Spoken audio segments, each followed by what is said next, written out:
Aujourd'hui, nous avons décidé d'accueillir les voisins et toute la population qui souhaitait venir nous rencontrer.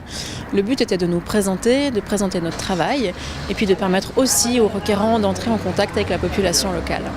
Les gens viennent, posent des questions. Pour l'instant, on a beaucoup de gens que nous connaissons, avec qui nous avons déjà travaillé, avec qui ont été bénévoles chez nous, ou les requérants ont travaillé avec eux. Voilà, c'est plutôt des personnes que nous connaissons, mais l'après-midi va se dérouler. Nous attendons encore d'autres personnes.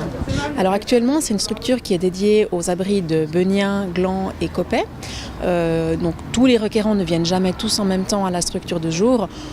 Ça peut varier d'une 40 à 60, ça dépend selon le moment. Certains viennent le matin et puis ont les cours de français l'après-midi ou l'inverse. Les requérants ont accès à un cybercafé avec quelques postes connectés à Internet où ils peuvent utiliser à leur guise, une petite salle de télévision et puis en bas nous avons une salle où ils ont un espace pour manger leur repas de midi, une table de ping-pong, un baby-foot, etc.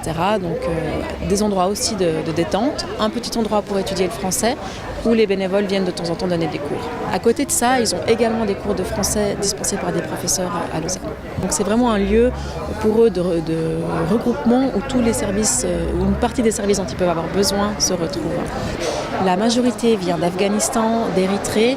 Nous avons également une partie de personnes qui viennent d'Irak. Ça peut aussi être de Syrie et puis d'Afrique subsaharienne. Ce sont des personnes comme vous et moi qui sont venues chercher la protection de la Suisse et qui ont le souhait de s'intégrer dans cette société, d'apprendre le français, de faire des contacts, etc. Ils savent quand même que pour beaucoup d'entre eux, ils vont devoir repartir. Ça, c'est une réalité dure. C'est aussi la réalité de l'asile. C'est des gens qui doivent quitter le territoire à un moment donné.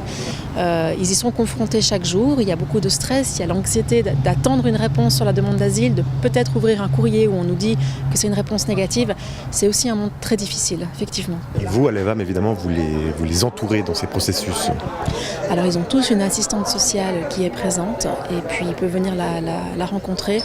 Maintenant, on accompagne les personnes dans ce processus. Quand la personne reçoit une décision négative, on lui explique aussi que c'est la fin du chemin en Suisse et puis que c'est peut-être le moment de penser à d'autres projets.